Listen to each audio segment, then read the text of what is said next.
Ethereal tries to handle this with their team comp if they want to come out on top of Team Olive right now. Let's get this one underway. Losers finals coming right at you guys. Snapper Canal, one of my favorites, of course. Team Olive in the light blue and Vlox's favorites too. Ethereal in the oranges. We have the the brush coming out from the middle. Looks like Watson is gonna run that one down. Watson being a veteran of the Mario Kart community and has been on the come up, been an active member of the Splatoon community for a while, and this is one on Team Ethereal. He's been really showing up as one of the premier European brushes coming out, but gonna go down as a frontline member to the spider shot. Ben here is gonna come out to the left side and wraps it around, potentially around Sandy, but unfortunately missing his shot onto his fellow blaster. Looks like Team Olive will be able to take the early lead here. Yeah, so it's pretty much exactly as I said. If Ethereal wants to deal with the sheer just like pushing power of Team Olive, first of all, they're going to need to take down Sendo. He's going to be like the kind of the frontline person that they need to deal with if they want to make these pushes happen.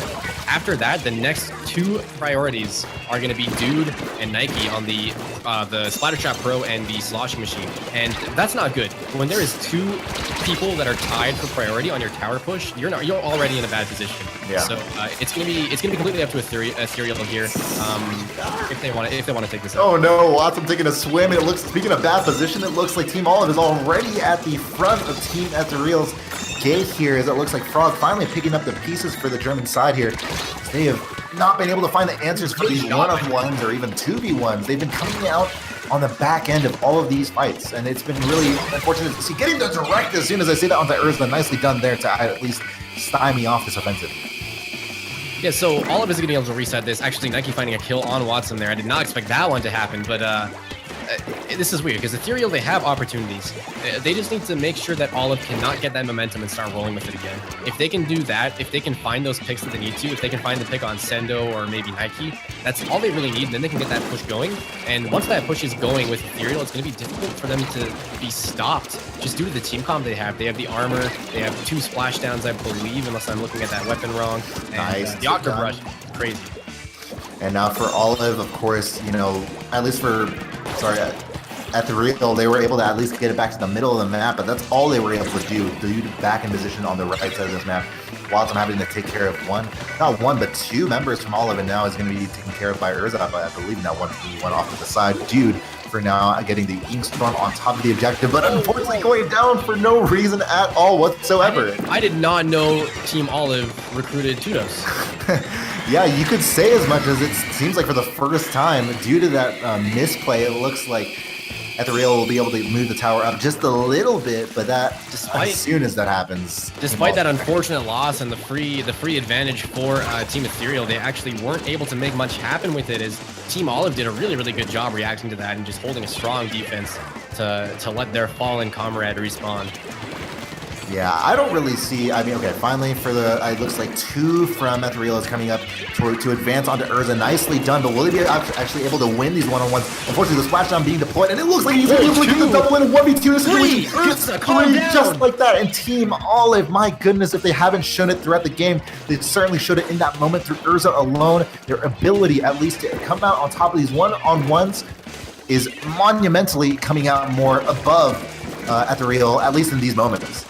Yeah, no, it's crazy. Like, Ethereal is doing kind of what they need to stop Olive. Like, they have the right idea. I think it's just coming down to their execution. They're not executing properly. They need to be doing things like slightly better. Just if they had that little ounce of strength just over Team Olive, it would be going so much better in their favor. But right now, they can't make that happen. Right here, though, Ethereal is going to, it looks like Watson's leading the charge here, and the rest of Ethereal is going to follow him up, and they're just trying to, at the very least, what I've liked from Ethereal is that they've had the tendency to at least call things back as they are and say, hey, all right, let's just regroup. We've seen it a couple times. It's the 3rd time I've seen it from them, the group of us 3. But with that being said, looks like Olive will do the same on top of a Watson while the tower is being pushed a little bit towards that first checkpoint. Yeah, they're finally getting some points on the board here. The thing is, Team Olive has a push up to 15, which they've been holding for pretty much the entire game now. And when there's only 40 seconds left in the game, and you have to push that far, you're in a really, really tough spot, especially when most of the map is in the color of your opposing team. Yeah, for now, Sundu is going to at least be able to get the assist onto the orange side here, as with 25 seconds left to go. It's looking like they should be able to have this one wrapped up. Ink Armor going to be deployed, though. Sundu was able to see that through through. Ben swimming, but unfortunately is not going to be enough. Ben able to get rid of another in a double kill. But oh my goodness, I couldn't really tell what happened and if he actually did commit to jumping to the wall that didn't have any orange ink on it, but he did. And it looks like with that, the push is going to be done. I think I've seen more SDs in this tournament than I have in solo queue recently. They might have been able to start something there. Ben was, we see, I'm looking at the replay right now of what happened, and Ben was in a position where if he didn't just jump up to a wall with 0 orange ink, he would have been able to get to the tower in time and help his teammate, who was at that time in a 1v2 versus Team Olive, but unfortunately not able to get that orange ink out, and Team Olive going to take the resounding win on game 1. And if you looked at the kill assist spread there, Team Olive was just a powerhouse. The entire team in double digits with a very even spread, whereas the only person getting double digits on the side of Ethereal was Ben with the blaster.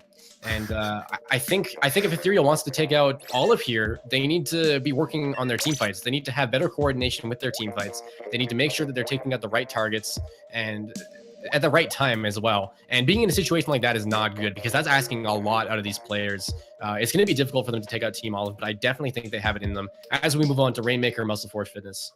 Yeah, obviously this is going to be okay. Before we go any further, I just want to make sure I'm getting the pronouncing of Ethereal correct.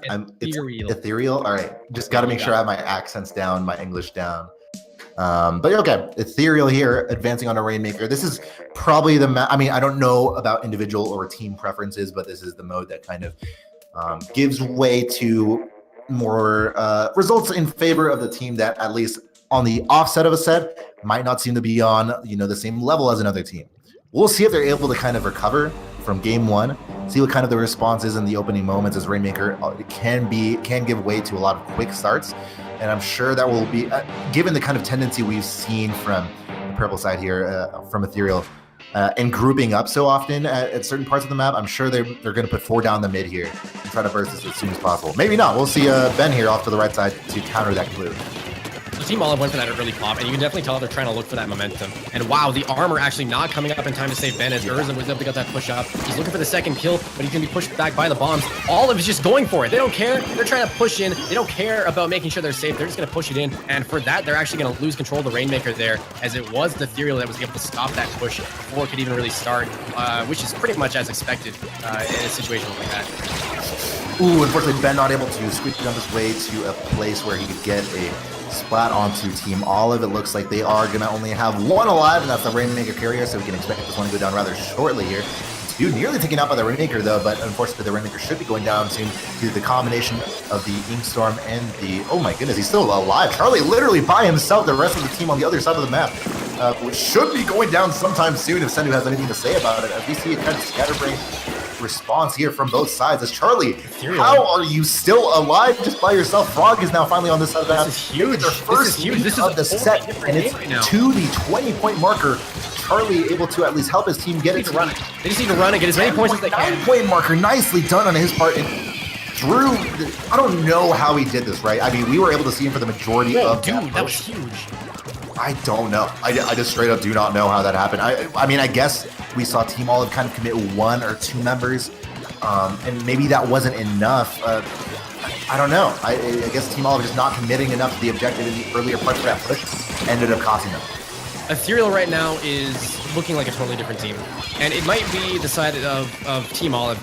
Maybe it's because you can't jump off this map. They didn't have a way to sacrifice a dude for that extra strength. So I think because of that, they need to, I don't know, they need to show up in a different way if they want to take out Ethereal here, because obviously Ethereal, they just didn't have a good match last time. Now they're a totally different team. They're taking this completely.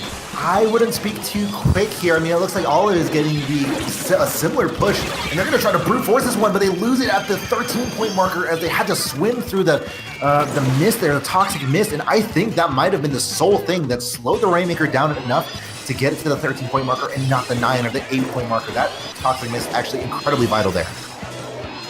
Definitely, and it's crazy because I think... Do you think Olive maybe was caught off guard by how strong Ethereal just started playing this match? And wow, Charlie again with this Rainmaker is able to find so many picks. I don't know how they constantly do this. They're going to be pushing this Rainmaker again. There's 3 players down on the side of Olive now. Charlie's going to be pushing up to the pedestal. The bomb's going to be flying in. The track. Oh, he sneaks past him though. 5. Oh my. It's ridiculous. They got it up to about the 10-point marker again, which is not something that I expected to happen. This is the third super strong push that we've seen so far, 3 minutes into this match. The jukes coming out from, oh my goodness, from Ethereal here, as they were able to get the Rainmaker to a similar spot. And obviously that doesn't change anything on the scoreboard, but you're just looking to at least keep this Rainmaker on the opposite side of the map as much as possible. From what we have seen here, Team Olive has been able to respond on the one time they've been given the chance. But Ethereal here, yeah, I'm still keeping my eyes out for a defense. This is the first resounding defensive effort they've been able to put up. Been nearly able to get to the Rainmaker, forcing this retreat and forcing the Rainmaker's hammer to go down. So far, a job well done on this defense. Definitely. It's so interesting because Ethereal is not playing defense. They're just playing offense. They don't care. They just want to keep taking out Olive. They want to keep pushing them in. They don't want to give them any opportunity to actually push this Rainmaker forward. And as you can see right now, it looks like they have actually now changed to more of a defensive approach. Dude's gonna have to be battling this blaster. If Dude cannot win the fight with this blaster, it's gonna be very, very bad for his team. As he does win it, so Olive has a chance here. The Rainmaker reset though, and then it took just a little bit too long for that push, and now it's gonna be a totally different game. I really like what I saw from Dude there and being able to kind of at least locate two members, say, okay, but this is definitely not a push worth going for. I'm going to back off and position myself in a way that most benefits the range on my weapon, and is able to get pick off a kill from that, but unfortunately took too much time. The Rainmaker did reset, however, they do have it back with 30 seconds left to go. Down. Ethereal here.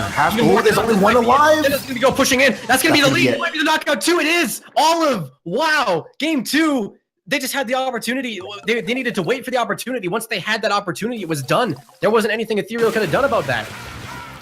My goodness, for Olive to actually, at the end of all of that, come out on top. Ethereal, unfortunately, not able to keep up enough of a defensive effort.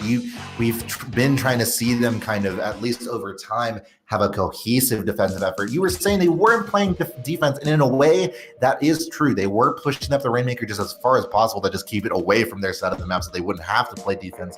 We saw the Shark coming in from Watson with the brush to delay and stop that first initial push from the Rainmaker, but unfortunately, not enough Sharkings can save them from the onslaught at the end of the match that was Team Olive. And so, unfortunately for Ethereal, I'm messing that up constantly. The German side here is going to have to force what I might consider an unlikely situation, a reverse 3-0. This is something that we've seen once in this tournament. Not sure if we'll be able to actually see it happen again, given the current state of affairs and kind of the momentum that we've seen in these first two games. On something like Splatoon Surgeon Shipyard, I think it's a relatively standard map to see teams duke it out on. I don't think we're going to see that much of a change in momentum coming in. And Team Olive, on the fights that we've seen them play out without a Rainmaker, and even with the Rainmaker, we've seen them for the most part keep up with team fights, if not consistently winning them. See, Ethereal in the first game was a totally different team than Ethereal in the second game, and I think if this game, Splatzone's on Surgeon Shipyard, if we get the Ethereal from the second game in this match right now, I honestly can't say which team is going to go to, because they played so much better in that second game. It was just that one really, really good timing with the stays from Team Olive that was able to actually win them that game at the very end. But Ethereal right now, if they just keep playing as well as they did last game and just kind of watch out for situations like that, I think they might be able to take game 3. That's a fair viewpoint to hold. I'm not going to hold you to. I'm still of the opinion that they're not quite there, but we'll see, as Charlie being pushed back so quickly by Sendu, going to try to Shark and at least super jump back to base, but unfortunately Sendu immediately with the, oh my god, the melee range direct coming out on top of Watson. That's 2 down on the side of Ethereal here. As Team Olive is going to start pushing up this right side, and Frog is going to try at least to have a response here. Pick on Urza is big. Once Urza's down, you can start making that push in towards the middle of the map. That's 2 down now. They need to start thinking about making that push. The armor is going to be up on the side of Olive. They need to use it now if they want to defend this push. The armor is still not being used. It looks like they're going to be saving it. Okay, there's the armor going up. Team Olive's going to be trying to push back in. The bombs are going down. The Ink Storm's there. Team Olive wants control of this zone, but if Ethereal's not going to let them have it, maybe. Let's see if Dude is able to survive. I think they get it. Dude, unfortunately, or fortunately enough for Olive, he needs to stop wasting time to paint the zone. Yeah, no, he's in a position where he can paint the zone and should be able to at least get the control of zone. Does so, in fact. I was gonna say that Ethereal was in a bad position to take out Dude there, but as soon as I see that splashdown coming out, Urza at least able to get not one, but two, and maybe even three, gets the assist on the third. And Team Olive here again taking control of this Splat Zone after an initial promising sign from Ethereal here. Urza is now sharking with his teammates, waiting for the green side to come out. Right, this is the position that Ethereal does not want to be in against Team Olive. We've seen them have a little bit of troubles trying to break through Olive's defense. The thing that's different about this game right now is they've got this Stingray from Charlie. If Stingray can find some picks, my stream had some issues right there. Looks like I'm still having issues. Eirik, if you can take over, that'd be great. Yeah, no, I think it's an issue on my end as well. We are getting, what is it? It was pause at 3:11. It looks like we're kind of lagging a bit. Apologies for the technical difficulties here, as it seems like Team Olive right now kind of taking control of the zone. But as soon as we're saying that, it looks like Ethereal may be able to get control of zone. As soon as that happens, splat bombs coming in, suction bombs coming in. Ethereal trying to do what they can to at least stay on top of this all, but for now it looks like a lot of tension in the middle. It looks like they're finally able to get control of zone. Ethereal is, and unfortunately for them, it's going to come out at a point where they have a huge penalty. Once again, technical difficulties happening here as we'll do our best. It looks like they've gotten rid of their penalty. They still have about 86 points on the board, so they've got a lot to work with if they want to come back into this game. But they're in a position right now where I think they can. They've got two splashdowns at the ready to keep Olive locked out of the middle, and they need to use those splashdowns right now if they want to make things happen. The timer's just slowly going down as the stream keeps freezing and freezing. It's making the game take longer and longer.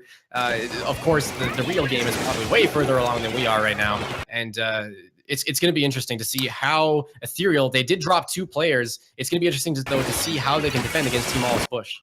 Yeah, I think we're at a point where the push here for Ethereal is about as difficult as getting the gameplay feed up. Right now, at least for the stream status, it looks like we're going to be restarting the gameplay feed for now and should be getting a complete different signal. And so I'm going to be waiting for the signal. The game's over. Back. Oh, it's over. Straight up over. It looks like it's restarting it. Fixed it, but Ethereal unfortunately was not able to come out on top of that one, and Team Olive is going to come out on top of the losers finals game 3 as we are able to at least get something of a feed going here, but we'll see